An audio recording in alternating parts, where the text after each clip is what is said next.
lagi. Kita simak berikut ini. Sehingga diperkirakan tinggal 13 korban yang akan kita cari di lokasi runtuhnya musola di Pondok Pesantren Sidoarjo ini.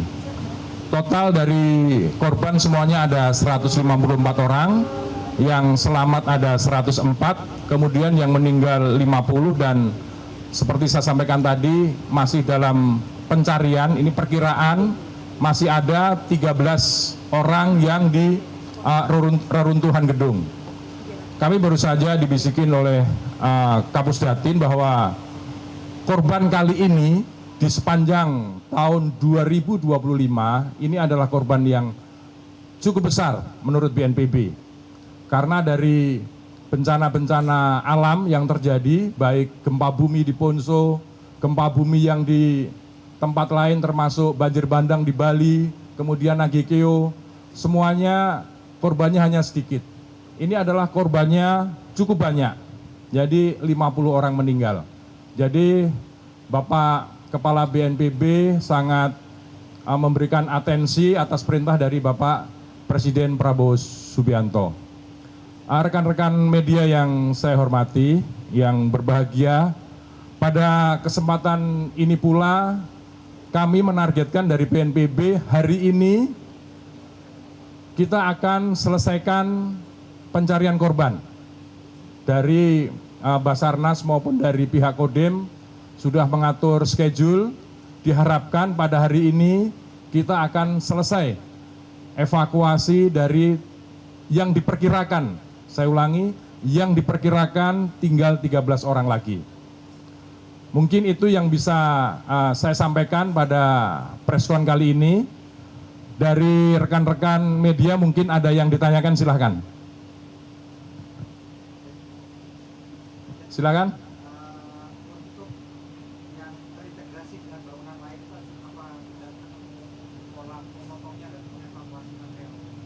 Baik, terima kasih. Kemarin dari ITS Bapak Muji sudah koordinasi dengan Basarnas dan dari Kodim.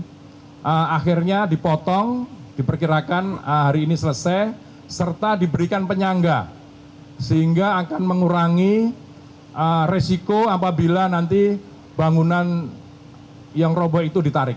Ya, jelas. Jadi sudah ada solusi. Baik, ada yang lain? Ya. 7 orang itu dari kemarin malam preskon itu jam 21 ya, sampai dengan tadi pagi kita bisa menemukan 7 jenazah ya. Yang lain?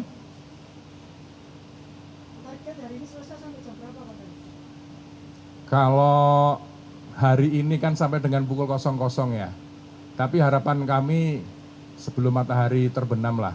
Tapi kan hari ini sampai dengan pukul 00. Ini adalah target kami.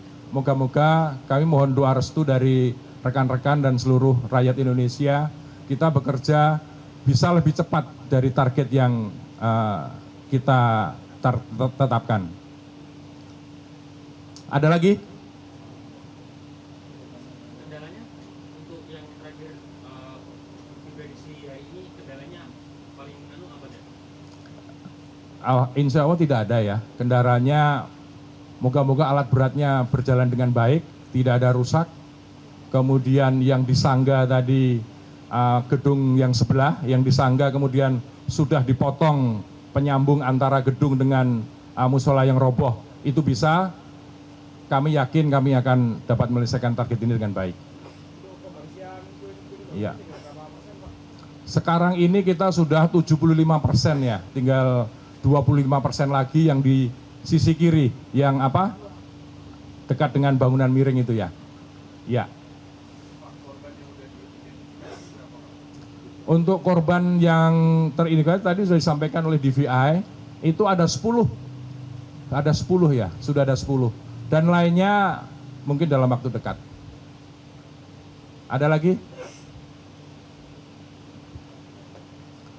Kalau tidak ada, mari kita bekerja kembali.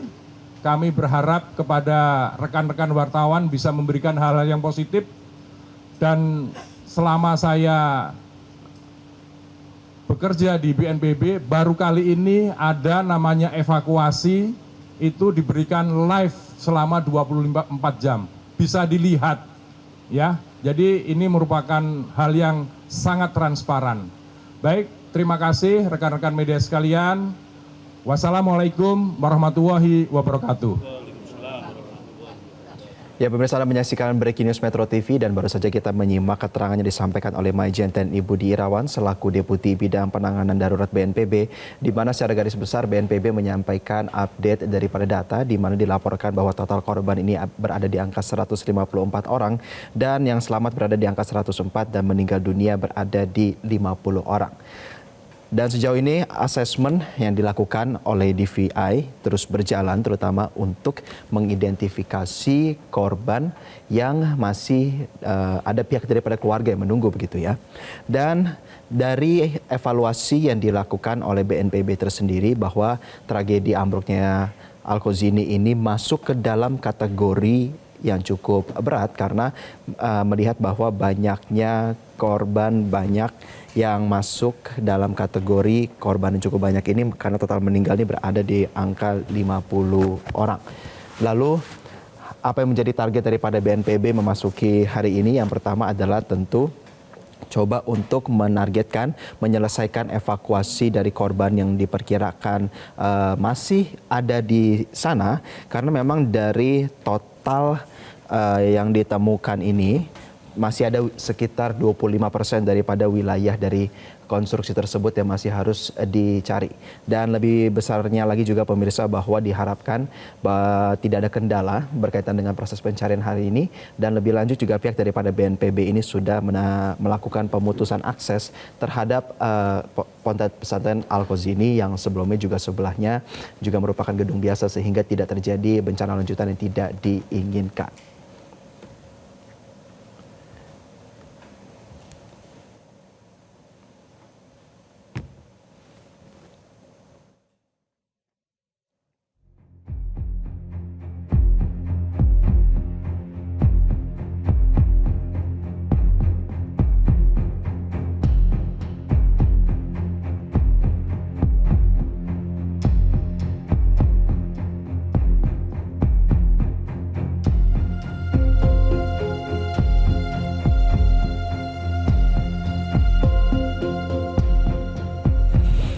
Dan informasi yang juga disampaikan tadi pemirsa bahwa dari total 13 korban yang dinyatakan hilang ini ditemukan 7 jenazah lagi dan tetap ditargetkan untuk diselesaikan hari ini.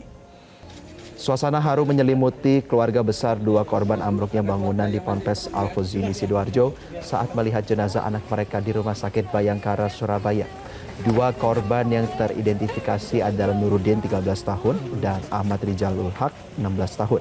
Usai dimandikan, jenazah kedua korban langsung disolatkan oleh tim DVI dan keluarga di tenda krisis center Rumah Sakit Bayangkara Polda Jatim. Rencananya korban Nuruddin dimakamkan di Desa Karanggayam, Blega, Madura, sementara jenazah Ahmad Rijalul Haq akan dimakamkan di Desa Alang-Alang, Bangkalan, Madura, Jawa Timur. Terima kasih ya.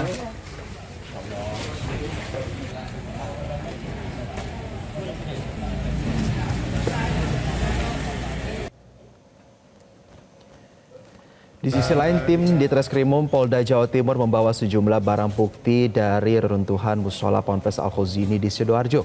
Polisi memulai penyelidikan penyebab ambruknya bangunan pasca tragedi yang menelan puluhan korban jiwa. Tim polisi terlihat mengangkut potongan balok dan besi dari lokasi reruntuhan. Semua benda tersebut dijadikan barang bukti untuk penyelidikan penyebab ambruknya musola di Kompleks Ponpes Al-Khozini. Kapolda Jawa Timur, Irjen Nanang Afianto menegaskan kasus ini akan diproses hukum meski sebelumnya tim masih fokus pada pencarian korban. Hingga hari Minggu malam, tim SAR gabungan telah menemukan 153 korban, sebanyak 49 diantaranya meninggal dunia dalam tragedi yang mengguncang warga Sidoarjo ini.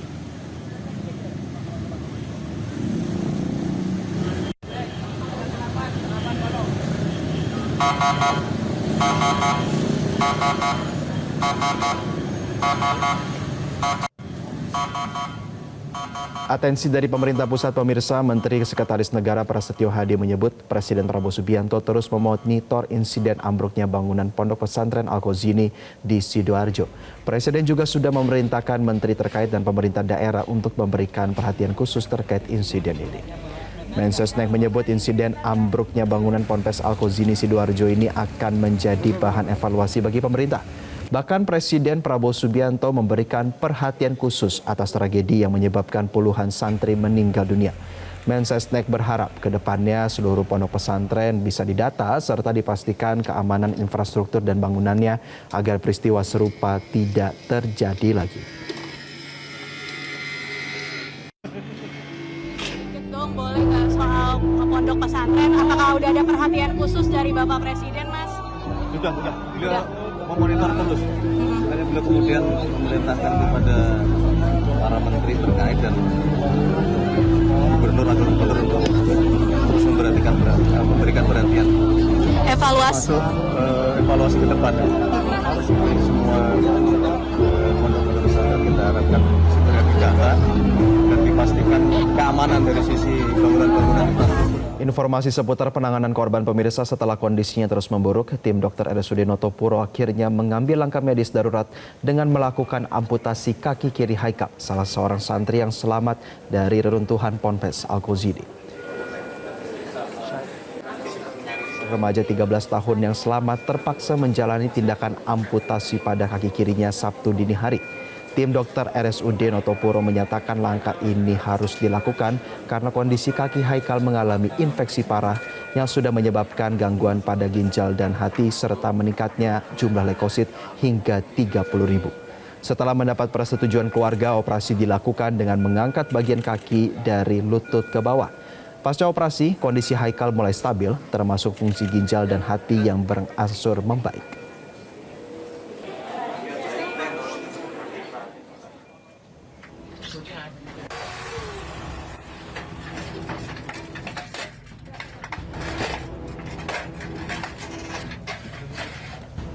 Diketahui sebelumnya Haikal berhasil diselamatkan pada Rabu 1 Oktober lalu setelah 2 hari tertimpa reruntuhan bangunan. Minum ya, kamu bisa minum ya? Oke, ini korban atas nama Yusuf. Tadi dia duduk di sebelah sini ya, duduk di sebelah sini terus dia geser ke sini. Oke. Atas nama Yusuf. Ya, Haikal. Ya, Kamu yang sakit apa nak? semuanya sakit. Semuanya sakit. Oke, semangat ya. Sabar ya. Sabar. Ini yang satu sudah lama. Kamu sabar ya. Sabar ya nak ya.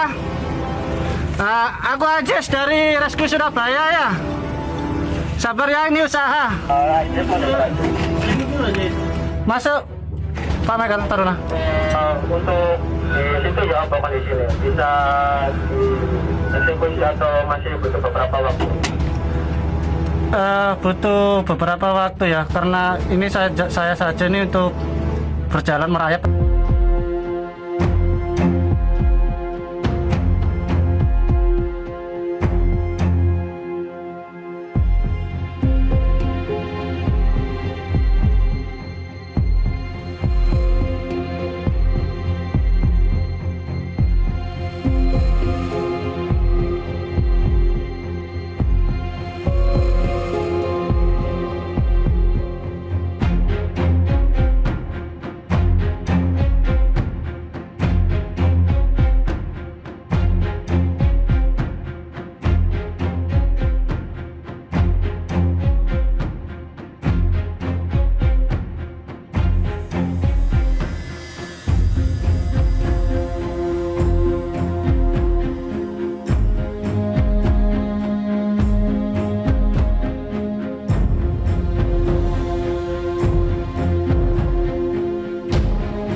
Sudah ada 10 dan lainnya mungkin dalam waktu dekat.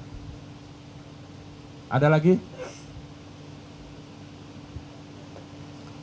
Kalau tidak ada, mari kita bekerja kembali. Kami berharap kepada rekan-rekan wartawan bisa memberikan hal-hal yang positif. Dan selama saya bekerja di BNPB, baru kali ini ada namanya evakuasi, itu diberikan live selama 24 jam. Bisa dilihat, ya. Jadi ini merupakan hal yang... Pemirsa, demikian breaking news untuk saat ini. Saya Jose Nicole mewakili rekan-rekan yang bertugas pamit undur diri dan terima kasih atas atensi Anda. Sampai jumpa.